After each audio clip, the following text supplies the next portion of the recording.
নমস্কার বন্ধুরা, নিখিল dimmer comedy ভিডিওতে তোমাদের সকলকে স্বাগত জানাই। আশা করি তোমরা সকলেই ভালো আছো। আজ মামার বাড়িতে দুদিন, দিদাকে টাটা দিয়ে বেরিয়ে পড়লাম বাড়ির উদ্দেশ্যে। আর তারপরেই বড়দিদি আর বাপি দুজনে মিলে আমাদেরকে বাসে তুলতে এসেছিল। আর তারপরেই বাসটা এসে যেতে আমরা বাসে উঠে পড়েছি দেখো। আর তারপরেই আমরা মোটামুটি বড়বাজারে পৌঁছে গেছি। আর দেখো বড়বাজারে এত জিনিস, কি জিনিসটা পাওয়া যায় না, বাঘের দুধটা পর্যন্ত এখানে পাওয়া যায়। আর এই মুহূর্তে যেটা তোমাদের দেখাচ্ছি এটা হচ্ছে সবজির মার্কেট। আর তারপরেই আমরা হাওড়া ব্রিজটা ক্রস করলাম। আর তারপরেই আমরা বাস থেকে নেমে বাড়ির দিকে হাঁটা দিয়েছি। বাড়িতে এসে গেছি। ঘরদোরের কি অবস্থা চারিদিক। বাড়ি ফেরার পথে দিদি বলছিল মা খুব খিদে পেয়েছে। আমি বললাম ঠিক আছে বাড়িতে চ দেখি কি আছে।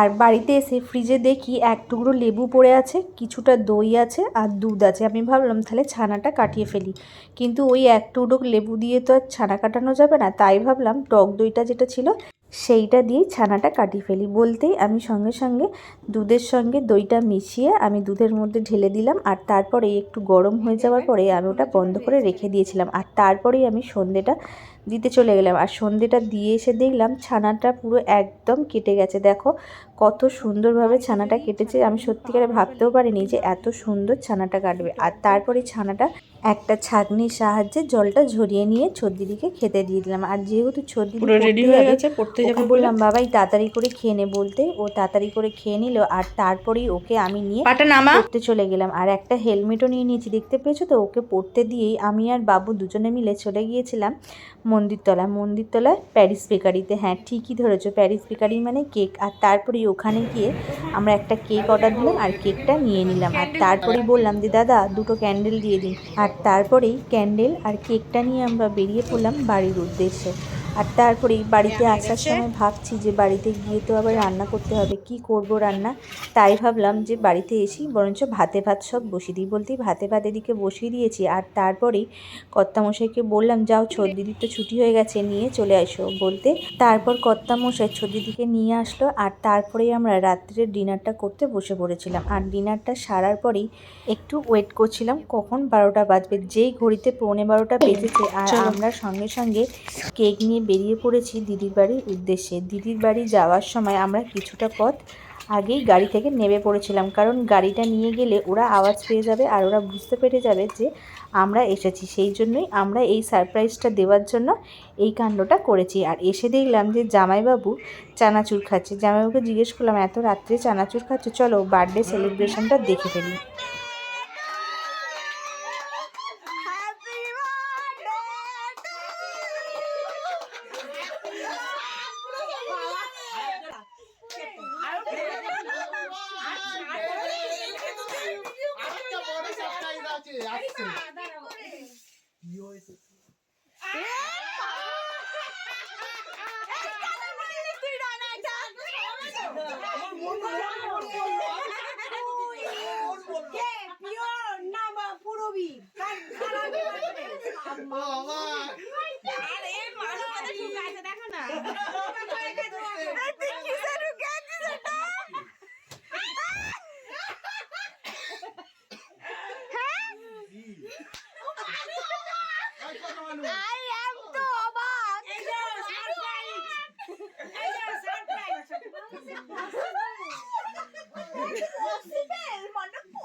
অন্ধকারে উছিয়ে পড়েছে, নেটও নেই।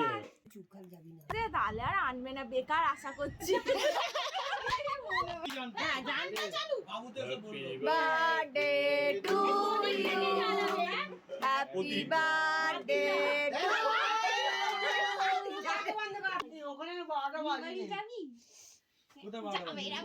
যাবে না, আরে কালকে একটা গেম খেলা শেখাবো। যা খেলাটা ওদের জন্য আমার মাসি আবার গেম করেছে। Happy birthday to you, happy birthday to you. না না খুলবি না, happy birthday to you.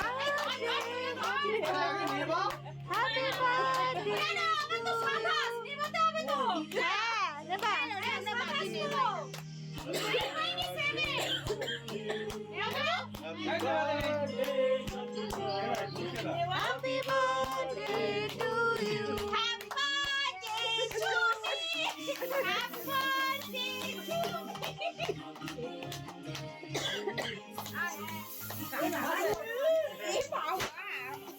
Happy birthday to me.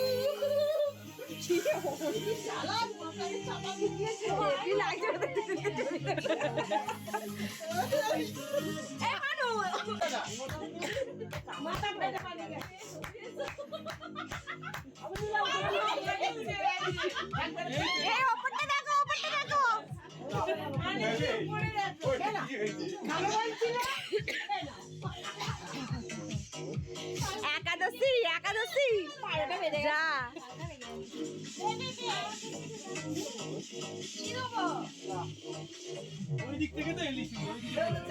পিয়াজকে খা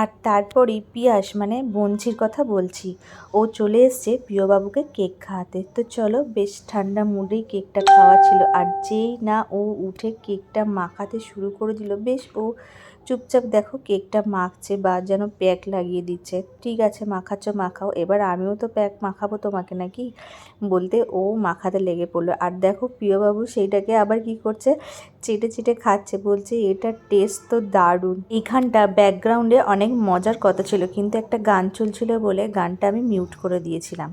সেটা আমার নাচ দেখেই তোমরা বুঝতে পারছো। তারপরেই সবাইকে কেক মাখানো হয়েছে, বড় মাই বা বাদ যায় কেন, সেই জন্য বড় মাকেও একটু মাখিয়ে দিল। আর তারপরে দিদি কি করলো, দিদি দেখো কর্তামশাইকে যেন ফেসিয়ালের প্যাক মাখিয়ে দিচ্ছে। আর তারপর রানাই বা বাদ যায় কেন, সেই জন্য রানাকেও একটু মাখিয়ে দিল। আর দেখো মাখাচ্ছে তো মাখাচ্ছে, আর তারপরে ঘুরিয়ে ঘুরিয়ে দেখছে যে কোন জায়গাটা ফাঁকা আছে, বলতে সেইখানটাও একটু ভালো করে লাগিয়ে দিচ্ছিল। আর তারপরেই দিদা নাতিনের নাচ দেখো, বড় মার হাত ছেড়ে যাওয়ার খাপ। আমি ভাবলাম যা আজকে মনে হয় হাতটা ছেড়েই গেল, তারপর দেখলাম যে না, সব ঠিকঠাকই আছে। আর তারপরেই পিয়াস চলে এসছে নিচে বাবার থেকে আদর খেতে। দেখো কিরম আদর খাচ্ছে। আজ মামার বাড়ি থেকে ফেরার উদ্দেশ্য একটাই, পিয়াসের জন্মদিন সেলিব্রেট করা। আজকের ভিডিওটা এই পর্যন্তই থাক, আবার ফিরে আসবো নতুন কোনো ভিডিও নিয়ে। ভিডিওটা যদি তোমাদের ভালো লাগে অবশ্যই একটা লাইক দিও, আর কমেন্টে জানিও তোমাদের কেমন লাগলো। তোমরা সকলে ভালো থেকো, সুস্থ থেকো। টুপিটা মাথায় দিয়ে তারপর ওটা দিতে। হ্যাঁ উঠবো।